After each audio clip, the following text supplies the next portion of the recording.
नमस्कार। स्वागत है आपका स्प्रेड पीस में। आज सुनिए मुंशी प्रेमचंद की लिखी कहानी अग्नि समाधि। साधु संतों के सत्संग से बुरे भी अच्छे हो जाते हैं, किंतु पयाग का दुर्भाग्य था कि उस पर सत्संग का उल्टा ही असर हुआ। उसे गांजे, चरस और भंग का चस्का पड़ गया, जिसका फल यह हुआ कि एक मेहनती, उद्यमशील युवक आलस्य का उपासक बन बैठा। जीवन संग्राम में यह आनंद कहाँ, किसी वट वृक्ष के नीचे धूनी जल रही है। एक जटाधारी महात्मा विराज रहे हैं, भक्तजन उन्हें घेरे बैठे हुए हैं और तिल तिल पर चरस के दम लग रहे हैं। बीच बीच में भजन भी हो जाते हैं। मजूरी धातुरी में यह स्वर्ग सुख कहाँ। चिलम भरना पयाग का काम था। भक्तों को परलोक में पुण्य फल की आशा थी। पयाग को तत्काल फल मिलता था। चिलमों पर पहला हक उसी का होता था। महात्माओं के श्रीमुख से भगवत चर्चा सुनते हुए वह आनंद से विह्वल हो उठता था। उस पर आत्मविस्मृति सी छा जाती थी। वह सौरभ, संगीत और प्रकाश से भरे हुए एक दूसरे ही संसार में पहुंच जाता था। इसलिए जब उसकी स्त्री रुक्मिन रात के 10-11 बज जाने पर उसे बुलाने आती तो पयाग को प्रत्यक्ष क्रूर अनुभव होता। संसार उसे कांटों से भरा हुआ जंगल सा दिखता। विशेषत जब घर आने पर उसे मालूम होता कि अभी चूल्हा नहीं जला और चने चबेने की कुछ फिक्र करनी है। वह जाति का भर था। गांव की चौकीदारी उसकी मीरास थी। 2 रुपये और कुछ आने वेतन मिलता था। वर्दी और साफा मुफ्त। काम था सप्ताह में 1 दिन थाने जाना, वहां अफसरों के द्वार पर झाड़ू लगाना, अस्तबल साफ करना, लकड़ी चीरना। पयाग रक्त के घूंट पी पी कर ये काम करता, क्योंकि अवज्ञा शारीरिक और आर्थिक दोनों ही दृष्टि से महंगी पड़ती थीं। आंसू यूं पूछते थे कि चौकीदारी में यदि कोई काम था तो इतना ही, और महीने में 4 दिन के लिए 2 रुपये और कुछ आने कम न थे। फिर गांव में भी अगर बड़े आदमियों पर नहीं तो नीचों पर रोब था। वेतन पेंशन थी, और जब से महात्माओं का संपर्क हुआ वह पयाग के जेब खर्च की मद में आ गई। अतएव जीविका का प्रश्न दिनों दिन चिंतोत्पादक रूप धारण करने लगा। इन सत्संगों के पहले यह दंपति गांव में मजदूरी करता था। रुक्मिन लकड़ियां तोड़कर बाजार ले जाती। पयाग कभी आरा चलाता, कभी हल जोतता, कभी पुर हाँकता। जो काम सामने आ जाए उसमें जुट जाता था। हंसमुख, श्रमशील, विनोदी, निर्द्वंद्व आदमी था, और ऐसा आदमी कभी भूखों नहीं मरता। उस पर नम्र इतना कि किसी काम के लिए नहीं न करता।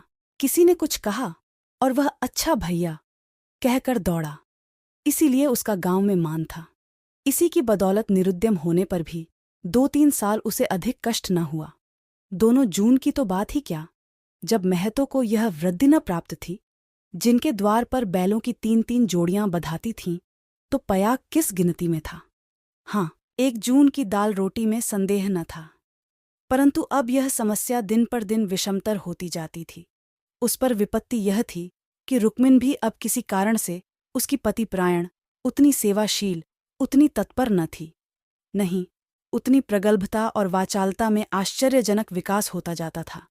अतएव पयाग को किसी ऐसी सिद्धि की आवश्यकता थी जो उसे जीविका की चिंता से मुक्त कर दे और वह निश्चिंत होकर भगवत भजन और साधु सेवा में प्रवृत्ता हो जाए। एक दिन रुक्मिन बाजार में लकड़ियां बेचकर लौटी तो पयाग ने कहा, ला, कुछ पैसे मुझे दे दें, दम लगा आऊं। रुक्मिन ने मुंह फेर कर कहा, दम लगाने की ऐसी चाट है तो काम क्यों नहीं करते? क्या आजकल कोई बाबा नहीं है? जाकर चिलम भरो। पयाग ने त्योरी चढ़ाकर कहा, भला चाहती है तो पैसे दे दे, नहीं तो इस तरह तंग करेगी तो एक दिन कहीं चला जाऊंगा तब रोएगी। रुक्मिन अंगूठा दिखाकर बोली, रोइए मेरी बला, तुम रहते ही हो तो कौन सोने का कौर खिला देते हो। अब भी छाती फाड़ती हूं, तब भी छाती फाड़ूंगी। तो अब यही फैसला है। हाँ हाँ, कह तो दिया, मेरे पास पैसे नहीं हैं। गहने बनवाने के लिए पैसे हैं, और मैं 4 पैसे मांगता हूं तो यूं जवाब देती है। रुक्मिन तिनक कर बोली, गहने बनवाती हूं तो तुम्हारी छाती क्यों फटती है? तुमने तो पीतल का छल्ला भी नहीं बनवाया, या इतना भी नहीं देखा जाता? पयाग उस दिन घर न आया। रात के 9 बज गए, तब रुक्मिन ने किवाड़ बंद कर लिए। समझी, गांव में कहीं छिपा बैठा होगा। समझता होगा, मुझे मनाने आएगी, मेरी बला जाती है। जब दूसरे दिन भी पयाग न आया तो रुक्मिन को चिंता हुई। गांव भर छान आई, चिड़िया किसी भी डाल पर न मिली। उस दिन उसने रसोई नहीं बनाई। रात को लेटी भी तो बहुत देर तक आंखें न लगीं। शंका हो रही थी, पयाग सचमुच तो विरक्त नहीं हो गया। उसने सोचा, प्रातकाल पत्ता पत्ता छान डालूंगी, किसी साधु संत के साथ होगा, जाकर थाने में रपट कर दूंगी। अभी तड़का ही था कि रुक्मिन थाने में चलने को तैयार हो गई। किवाड़ बंद करके निकली ही थी कि पयाग आता हुआ दिखाई दिया, पर वह अकेला न था। उसके पीछे पीछे एक स्त्री भी थी। उसकी छींट की साड़ी, रंगी हुई चादर, लंबा घूंघट और शर्मीली चाल देखकर रुक्मिन का कलेजा धक से हो गया। वह एक क्षण हतबुद्धि सी खड़ी रही, तब बढ़कर नई सौत को दोनों हाथों के बीच में ले लिया और उसे इस भांति धीरे धीरे घर के अंदर ले चली, जैसे कोई रोगी जीवन से निराश होकर विषपान कर रहा हो। जब पड़ोसियों की भीड़ छूट गई तो रुक्मिन ने पयाग से पूछा, इसे कहाँ से लाए? पयाग ने हंसकर कहा, घर से भागी जाती थी, मुझे रास्ते में मिल गई। घर का काम धांधा करेगी, पड़ी रहेगी। मालूम होता है मुझसे तुम्हारा जी भर गया। पयाग ने तिरछी चितवनों से देखकर कहा, दुत पगली, इसे तेरी सेवा टहल करने को लाया हूं। नई के आगे पुरानी को कौन पूछता है? चल, मन जिससे मिले वही नई है, मन जिससे न मिले वही पुरानी है। ला, कुछ पैसा हो तो दे दे। 3 दिन से दम नहीं लगाया, पैर सीधे नहीं पड़ते। हाँ, देख तो 4 दिन इस बेचारी को खिला पिला दे, फिर तो आप ही काम करने लगेगी। रुक्मिन ने पूरा रुपया लाकर पयाग के हाथ पर रख दिया। दूसरी बार कहने की जरूरत ही न पड़ी। पयाग में चाहे और कोई गुण हो या न हो, यह मानना पड़ेगा कि वह शासन के मूल सिद्धांतों से परिचित था। उसने भेद नीति को अपना लक्ष्य बना लिया था। 1 मास तक किसी प्रकार की विघ्न बाधा न पड़ी। रुक्मिन अपनी सारी चौकड़ियां भूल गई थी। बड़े तड़के उठती, कभी लकड़ियां तोड़कर, कभी चारा काटकर, कभी उपले पाटकर बाजार ले जाती। वहां जो कुछ मिलता उसका आधा तो पयाग के हत्थे चढ़ा देती। आधों में घर का काम चलता। वह सौत को कोई काम न करने देती। पड़ोसियों से कहती, बहन, सौत है तो क्या है, तो अभी कल की बहुरिया। 2-4 महीने भी आराम से न रहेगी तो क्या याद करेगी? मैं तो काम करने को हूं ही। गांव भर में रुक्मिन के शील स्वभाव का बखान होता था, पर सत्संगी घाघ पयाग सब कुछ समझता था और अपनी नीति की सफलता पर प्रसन्न होता था। एक दिन बहू ने कहा, दीदी, अब तो घर में बैठे बैठे जी ऊबता है, मुझे भी कोई काम दिला दो। रुक्मिन ने स्नेह सिंचित स्वर में कहा, क्या मेरे मुख में कालिख पुतवाने पर लगी हुई है? भीतर का काम किए जा, बाहर के लिए मैं हूं ही। बहू का नाम कौशल्या था, जो बिगड़कर सिलिया हो गया था। इस वक्त सिलिया ने कुछ जवाब न दिया, लेकिन वह लौंडियों की दशा अब उसके लिए असह्य हो गई थी। वह दिन भर घर का काम करते करते मरे, कोई नहीं पूछता। रुक्मिन बाहर से 4 पैसे लाती है तो घर की मालकिन बनी हुई है। अब सिलिया भी मजूरी करेगी और मालकिन का घमंड तोड़ देगी। पयाग पैसों का यार है, यह बात उससे अब छिपी न थी। जब रुक्मिन चारा लेकर बाजार चली गई तो उसने घर की टट्टी लगाई और गांव का रंग ढंग देखने के लिए निकल पड़ी। गांव में ब्राह्मण, ठाकुर, कायस्थ, बनिए सभी थे। सिलिया ने शील और संकोच का कुछ ऐसा स्वांग रचा कि सभी स्त्रियां उस पर मुग्ध हो गईं। किसी ने चावल दिया, किसी ने दाल, किसी ने कुछ। नई बहू की आवभगत कौन न करता। पहले ही दौरे में सिलिया को मालूम हो गया कि गांव में पिसनहारी का स्थान खाली है और वह इस कमी को पूरा कर सकती है। वह यहां से घर लौटी तो उसके सिर पर गेहूं से भरी हुई एक टोकरी थी। पयाग ने पहर रात ही से चक्की की आवाज सुनी तो रुक्मिन से बोला, आज तो सिलिया अभी से पीसने लगी। रुक्मिन बाजार से आटा लाई थी। अनाज और आटे के भाव में विशेष अंतर न था। उसे आश्चर्य हुआ कि सिलिया इतने सबेरे क्या पीस रही है। उठकर कोठरी में आई तो देखा कि सिलिया अंधेरे में बैठी कुछ पीस रही है। उसने जाकर उसका हाथ पकड़ लिया और टोकरी को उठाकर बोली, तुझसे किसने पीसने को कहा है? किसका अनाज पीस रही है? सिलिया ने निश्शंक होकर कहा। तुम जाकर आराम से सोती क्यों नहीं? मैं पीसती हूं तो तुम्हारा क्या बिगड़ता है? चक्की की घुमुर घुमुर भी नहीं सही जाती? लाओ, टोकरी दे दो। बैठे बैठे कब तक खाऊंगी? 2 महीने तो हो गए। मैंने तो तुझसे कुछ नहीं कहा। तुम कहो चाहे न कहो, अपना धर्म भी तो कुछ है। तू अभी यहाँ के आदमियों को नहीं जानती। आटा तो पिसाते सबको अच्छा लगता है, पैसे देते रोते हैं। किसका गेहूं है? मैं सबेरे उसके सिर पर पटक आऊंगी। सिलिया ने रुक्मिन के हाथ से टोकरी छीन ली और बोली, पैसे क्यों न देंगे? कुछ बेगार करती हूं, तू न मानेगी। तुम्हारी लौंडी बनकर न रहूंगी। यह तकरार सुनकर पयाग भी आ पहुंचा और रुक्मिन से बोला, काम करती है तो करने क्यों नहीं देती? अब क्या जन्म भर बहुरिया ही बनी रहेगी? हो गए 2 महीने, तुम क्या जानो, नाक तो मेरी कटेगी। सिलिया बोल उठी, तो क्या कोई बैठे खिलाता है? चौका बर्तन, झाड़ू बहारू, रोटी पानी, पीसना कूटना, यह कौन करता है? पानी खींचते खींचते मेरे हाथों में घट्ठे पड़ गए। मुझसे अब सारा काम ना होगा, पयाग ने कहा। तो तू ही बाजार जाया कर, घर का काम रहने दे, रुक्मिन कर लेगी। रुक्मिन ने आपत्ति की, ऐसी बात मुंह से निकालते लाज नहीं आती। 3 दिन की बहुरिया बाजार में घूमेगी तो संसार क्या कहेगा? सिलिया ने आग्रह करके कहा, संसार क्या कहेगा? क्या कोई ऐब करने जाती हूं? सिलिया की डिग्री हो गई। आधिपत्य रुक्मिन के हाथ से निकल गया। सिलिया की अमलदारी हो गई। जवान औरत थी। गेहूं पीस कर उठी तो औरों के साथ घास छीलने चली गई और इतनी घास छीली कि सब दंग रह गईं। गट्ठा उठाए ना उठता था।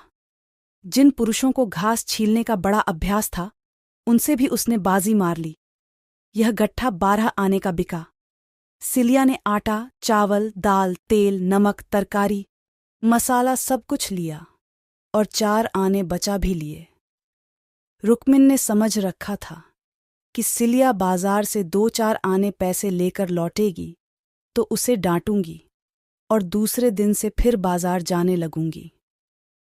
फिर मेरा राज्य हो जाएगा। पर यह सामान देखे तो आंखें खुल गईं। पयाग खाने बैठा तो मसालेदार तरकारी का बखान करने लगा। महीनों से ऐसी स्वादिष्ट वस्तु मयस्सर न हुई थी। बहुत प्रसन्न हुआ। भोजन करके वह बाहर जाने लगा तो सिलिया बरौठे में खड़ी मिल गई। बोला, आज कितने पैसे मिले? 12 आने मिले थे, सब खर्च कर डाले। कुछ बचे हों तो मुझे दे दे। सिलिया ने बचे हुए 4 आने पैसे दे दिए। पयाग पैसे खनखनाता हुआ बोला, तूने तो आज माला माल कर दिया। रुक्मिन तो 2-4 पैसों ही में टाल देती थी। मुझे गाड़कर रखना थोड़े ही है। पैसा खाने पीने के लिए है कि गाड़ने के लिए? अब तू ही बाजार जाया कर, रुक्मिन घर का काम करेगी। रुक्मिन और सिलिया में संग्राम छिड़ गया। सिलिया पयाग पर अपना आधिपत्य जमाए रखने के लिए जान तोड़कर परिश्रम करती। पहर रात ही से उसकी चक्की की आवाज कानों में आने लगती। दिन निकलते ही घास लाने चली जाती और जरा देर सुस्ता कर बाजार की राह लेती। वहां से लौटकर भी वह बेकार न बैठती, कभी सन काटती, कभी लकड़ियां तोड़ती। रुक्मिन उसके प्रबंध में बराबर ऐब निकालती और जब अवसर मिलता तो गोबर बटोरकर उपले पाटती और गांव में बेचती। पयाग के दोनों हाथों में लड्डू थे। स्त्रियां उसे अधिक से अधिक पैसे देने और स्नेह का अधिकांश देकर अपने अधिकार में लाने का प्रयत्न करती रहतीं। पर सिलिया ने कुछ ऐसी दृढ़ता से आसन जमा लिया था कि किसी तरह हिलाए न हिलती थी। यहां तक कि एक दिन दोनों प्रतियोगियों में खुल्लम खुल्ला ठन गई। एक दिन सिलिया घास लेकर लौटी तो पसीने से तर थी। फागुन का महीना था, धूप तेज थी। उसने सोचा, नहाकर तब बाजार जाऊंगी। घास द्वार पर ही रखकर वह तालाब में नहाने चली गई। रुक्मिन ने थोड़ी सी घास निकालकर पड़ोसिन के घर में छिपा दी और घट्ठे को डीला करके बराबर कर दिया। सिलिया नहाकर लौटी तो घास कम मालूम हुई। रुक्मिन से पूछा, उसने कहा, मैं नहीं जानती। सिलिया ने गालियां देनी शुरू की।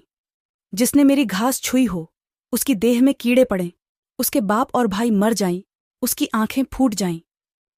रुक्मिन कुछ देर तक तो जब्त किए बैठी रही, आखिर खून में उबाल आ ही गया। झल्लाकर उठी और सिलिया के 2-3 तमाचे लगा दिए। सिलिया छाती पीट पीट कर रोने लगी। सारा मोहल्ला जमा हो गया। सिलिया की सुबुद्धि और कार्यशीलता सभी की आंखों में खटकती थी। वह सबसे अधिक घास क्यों छीलती है? सबसे ज्यादा लकड़ियां क्यों लाती है? इतने सबेरे क्यों उठती है? इतने पैसे क्यों लाती है? इन कारणों ने उसे पड़ोसियों की सहानुभूति से वंचित कर दिया था। सब उसी को बुरा भला कहने लगी। मुट्ठी भर घास के लिए इतना ऊधम मचा डाला। इतनी घास तो आदमी झाड़कर फेंक देता है। घास न हुई, सोना हुआ। तुझे तो सोचना चाहिए था कि अगर किसी ने ले ही लिया तो है तो गांव घर ही का, बाहर का कोई चोर तो आया नहीं। तूने इतनी गालियां दी तो किसको दी? पड़ोसियों ही को तो। संयोग से उस दिन पयाग थाने गया हुआ था। शाम को थका मांदा लौटा तो सिलिया से बोला, ला कुछ पैसे दे दे तो दम लगा आऊं, थक कर चूर हो गया हूं। सिलिया उसे देखते ही हाय हाय करके रोने लगी। पयाग ने घबराकर पूछा, क्या हुआ? क्यों रोती है? कहीं गमी तो नहीं हो गई? नहर से कोई आदमी तो नहीं आया? अब इस घर में मेरा रहना ना होगा, अपने घर जाऊंगी। अरे कुछ मुंह से तो बोल, हुआ क्या? गांव में किसी ने गाली दी है? किसने गाली दी है? घर फूंक दूं, उसका चालान करवा दूं। सिलिया ने रो रो कर सारी कथा कह सुनाई। पयाग पर आज थाने में खूब मार पड़ी थी, झल्लाया हुआ था। वह कथा सुनी तो देह में आग लग गई। रुक्मिन पानी भरने गई थी। वह अभी घड़ा भी न रखने पाई थी कि पयाग उस पर टूट पड़ा और मारते मारते बेदम कर दिया। वह मार का जवाब गालियों से देती थी और पयाग हर एक गाली पर और झल्ला झल्ला कर मारता था। यहां तक कि रुक्मिन के घुटने फूट गए, चूड़ियां टूट गईं। सिलिया बीच बीच में कहती जाती थी, वाह रे तेरा दीदा, वाह रे तेरी जबान, ऐसी तो औरत ही नहीं देखी। औरत काहे को, डायन है, जरा भी मुंह में लगाम नहीं। किंतु रुक्मिन उसकी बातों को मानो सुनती ही न थी। उसकी सारी शक्ति पयाग को कोसने में लगी हुई थी। पयाग मारते मारते थक गया, पर रुक्मिन की जबान न थकी। बस यही रट लगी हुई थी, तू मर जा, तेरी मिट्टी निकले, तुझे भवानी खाई, तुझे मिर्गी आए। पयाग रह रह कर क्रोध से तिलमिला उठता और आकर 2-4 लातें जमा देता, पर रुक्मिन को अब शायद चोट ही न लगती थी। वह जगह से हिलती भी न थी। सिर के बाल खोले जमीन पर बैठी इन्हीं मंत्रों का पाठ कर रही थी। उसके स्वर में अब क्रोध न था, केवल एक उन्मादमय प्रवाह था। उसकी समस्त आत्मा हिंसा कामना की अग्नि से प्रज्वलित हो रही थी। अंधेरा हुआ तो रुक्मिन उठकर एक ओर निकल गई, जैसे आंखों से आंसू की धार निकल जाती है। सिलिया भोजन बना रही थी। उसने उसे जाते देखा भी, पर कुछ पूछा नहीं। द्वार पर पयाग बैठा चिलम पी रहा था। उसने भी कुछ न कहा। जब फसल पकने लगती थी तो 1.5-2 महीने तक पयाग को हार की देखभाल करनी पड़ती थी। उसे किसानों से दोनों फसलों पर हल पीछे कुछ अनाज बंधा हुआ था। माघ ही में वह हार के बीच में थोड़ी सी जमीन साफ करके एक मड़ैया डाल लेता था और रात को खा पी कर आग, चिलम और तमाखू चरस लिए हुए इसी मड़ैया में जाकर पड़ा रहता था। चैत के अंत तक उसका यही नियम रहता था। आजकल वही दिन थे। फसल पकी हुई तैयार खड़ी थी। 2-4 दिन में कटाई शुरू होने वाली थी। पयाग ने 10 बजे रात तक रुक्मिन की राह देखी। फिर यह समझकर कि शायद किसी पड़ोसिन के घर सो रही होगी, उसने खा पी कर अपनी लाठी उठाई और सिलिया से बोला, किवाड़ बंद कर ले, अगर रुक्मिन आए तो खोल देना और मना जुना कर थोड़ा बहुत खिला देना। तेरे पीछे आज इतना तूफान हो गया, मुझे न जाने इतना गुस्सा कैसे आ गया। मैंने उसे कभी फूल की छड़ी से भी न छुआ था। कहीं बूढ़-धांस न मरी हो तो कल आफत आ जाए। सिलिया बोली, न जाने वह आएगी कि नहीं। मैं अकेली कैसे रहूंगी? मुझे डर लगता है। तो घर में कौन रहेगा? सूना घर पाकर कोई लौटा थाली उठा ले जाए तो? डर किस बात का है? फिर रुक्मिन तो आती ही होगी। सिलिया ने अंदर से टट्टी बंद कर ली। पयाग हार की ओर चला। चरस की तरंग में यह भजन गाता जाता था, ठगिनी क्या नैना झमकावे, कद्दू काट मृदंग बनावे, नींबू काट मजीरा, 5 तरोई मंगल गावें, नाचे बालम खीरा, रूपा पहिर के रूप दिखावे, सोना पहिर रिझावे, गले डाल तुलसी की माला, 3 लोग भरमावे। ठगिनी। सहसा सिवाने पर पहुंचते ही उसने देखा कि सामने हार में किसी ने आग जलाई। एक क्षण में एक ज्वाला सी दहक उठी। उसने चिल्लाकर पुकारा, कौन है वहां? अरे, यह कौन आग जलाता है? ऊपर उठती हुई ज्वालाओं ने अपनी आग्नेय जिह्ना से उत्तर दिया। अब पयाग को मालूम हुआ कि उसकी मड़ैया में आग लगी हुई है। उसकी छाती धड़कने लगी। इस मड़ैया में आग लगाना रुई के ढेर में आग लगाना था। हवा चल रही थी। मड़ैया के चारों ओर एक हाथ हटकर पकी हुई फसल की चादर सी बिछी हुई थी। रात में भी उनका सुनहरा रंग झलक रहा था। आग की एक लपट, केवल एक जरा सी चिंगारी सारे हार को भस्म कर देगी। सारा गांव तबाह हो जाएगा। इसी हार से मिले हुए दूसरे गांव के भी हार थे, वे भी जल उठेंगे। ओह, लपटें बढ़ती जा रही हैं। अब विलंब करने का समय न था। पयाग ने अपना उपला और चिलम वहीं पटक दिया और कंधों पर लोहबंद लाठी रखकर बेतहाशा मड़ैया की तरफ दौड़ा। मेड़ों से जाने में चक्कर था, इसीलिए वह खेतों में से होकर भागा जा रहा था। प्रतिक्षण ज्वाला प्रचंडतर होती जाती थी और पयाग के पांव और तेजी से उठ रहे थे। कोई तेज घोड़ा भी इस वक्त उसे पा न सकता था। अपनी तेजी पर उसे स्वयं आश्चर्य हो रहा था। जान पड़ता था पांव भूमि पर पड़ते ही नहीं। उसकी आंखें मड़ैया पर लगी हुई थीं, दाहिने बाएं से, और कुछ न सूझता था। इसी एकाग्रता ने उसके पैरों में पर लगा दिए थे। न दम फूलता था, न पांव थकते थे। 3-4 फरलांग उसने 2 मिनट में तय कर लिए और मड़ैया के पास जा पहुंचा। मड़ैया के आसपास कोई न था। किसने यह कर्म किया है, ये सोचने का मौका न था। उसे खोजने की तो बात ही और थी। पयाग का संदेह रुक्मिन पर हुआ, पर यह क्रोध का समय न था। ज्वालाएं कुचाली बालकों की भांति ठट्ठा मारतीं, धक्कम धक्का करतीं, कभी दाहिनी ओर लपकतीं और कभी बाईं तरफ। बस ऐसा मालूम होता था कि लपट अब खेत तक पहुंची, अब पहुंची। मानो ज्वालाएं आग्रहपूर्वक क्यारियों की ओर बढ़तीं और असफल होकर दूसरी बार फिर दूने वेग से लपकती थीं। आग कैसे बुझे? लाठी से पीटकर बुझाने का गौ न था। वह तो निरी मूर्खता थी। फिर क्या हो? फसल जल गई तो फिर वह किसी को मुंह न दिखा सकेगा। आह, गांव में कोहराम मच जाएगा, सर्वनाश हो जाएगा। उसने ज्यादा नहीं सोचा। गंवारों को सोचना नहीं आता। पयाग ने लाठी संभाली, जोर से एक छलांग मारकर आग के अंदर मड़ैया के द्वार पर जा पहुंचा। जलती हुई मड़ैया को अपनी लाठी पर उठाया और उसे सिर पर लिए सबसे चौड़ी मेड़ पर गांव की तरफ भागा। ऐसा जान पड़ा मानो कोई अग्नियान हवा में उड़ता चला जा रहा है। फूस की जलती हुई धाज्जियां उसके ऊपर गिर रही थीं, पर उसे इसका ज्ञान तक न होता था। एक बार एक मूठा अलग होकर उसके हाथ पर गिर पड़ा। सारा हाथ भुन गया, पर उसके पांव पल भर भी नहीं रुके। हाथों में जरा भी हिचक न हुई। हाथों का हिलना खेती का तबाह होना था। पयाग की ओर से अब कोई शंका न थी। अगर भय था तो यही कि मड़ैया का वह केंद्र भाग जहां लाठी का कुंदा डालकर पयाग ने उसे उठाया था न जल जाए, क्योंकि छेद के फैलते ही मड़ैया उसके ऊपर आ गिरेगी और अग्नि समाधि में मग्न कर देगी। पयाग यह जानता था और हवा की चाल से उड़ा चला जाता था। 4 फरलांग की दौड़ है। मृत्यु अग्नि का रूप धारण किए हुए पयाग के सर पर खेल रही है और गांव की फसल पर। उसकी दौड़ में इतना वेग है कि ज्वालाओं का मुंह पीछे को फिर गया है और उसकी दाहक शक्ति का अधिकांश वायु से लड़ने में लग रहा है। नहीं तो अब तक बीच में आग पहुंच गई होती और हाहाकार मच गया होता। 1 फरलांग तो निकल गया। पयाग की हिम्मत ने हार नहीं मानी। वह दूसरा फरलांग भी पूरा हो गया। देखना पयाग, 2 फरलांग की और कसर है। पांव जरा भी सुस्त न हो। ज्वाला लाठी के कुंदे पर पहुंची और तुम्हारे जीवन का अंत है। मरने के बाद भी तुम्हें गालियां मिलेंगी।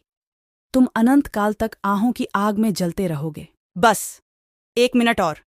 अब केवल 2 खेत और रह गए हैं। सर्वनाश। लाठी का कुंदा निकल गया। मड़ैया नीचे खिसक रही है। अब कोई आशा नहीं। पयाग प्राण छोड़कर दौड़ रहा है। वह किनारे का खेत आ पहुंचा। अब केवल 2 सेकंड का और मामला है। विजय का द्वार सामने 20 हाथ पर खड़ा स्वागत कर रहा है। उधर स्वर्ग है, इधर नरक। मगर वह मड़ैया खिसकती हुई पयाग के सिर पर आ पहुंची। वह अब भी उसे फेंक कर अपनी जान बचा सकता है, पर उसे प्राणों का मोह नहीं। वह उस जलती हुई आग को सिर पर लिए भागा जा रहा है। वहां उसके पांव लड़खड़ाए। अब यह क्रूर अग्निलीला नहीं देखी जाती। एकाएक एक स्त्री सामने के वृक्ष के नीचे से दौड़ती हुई पयाग के पास पहुंची। यह रुक्मिन थी। उसने तुरंत पयाग के सामने आकर गर्दन झुकाई और जलती हुई मड़ैया के नीचे पहुंचकर उसे दोनों हाथों पर ले लिया। उसी दम पयाग मूर्छित होकर गिर पड़ा। उसका सारा मुंह झुलस गया था।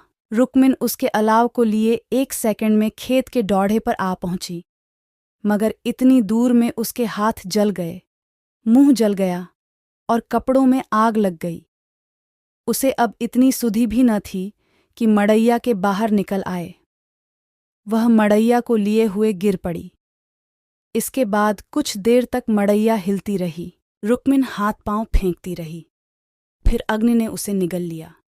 रुक्मिन ने अग्नि समाधि ले ली। कुछ देर के बाद पयाग को होश आया। सारी देह जल रही थी। उसने देखा वृक्ष के नीचे फूस की लाल आग चमक रही है। उठकर दौड़ा और पैर से आग को हटा दिया। नीचे रुक्मिन की अधा जली लाश पड़ी हुई थी। उसने बैठकर दोनों हाथों से मुंह ढांप लिया और रोने लगा। प्रातकाल गांव के लोग पयाग को उठाकर उसके घर ले गए। 1 सप्ताह तक उसका इलाज होता रहा, पर बचा नहीं। कुछ तो आग ने जलाया था, जो कुछ कसर थी वह शोकाग्नि ने पूरी कर दी। आप सुन रहे थे मुंशी प्रेमचंद की लिखी कहानी अग्नि समाधि।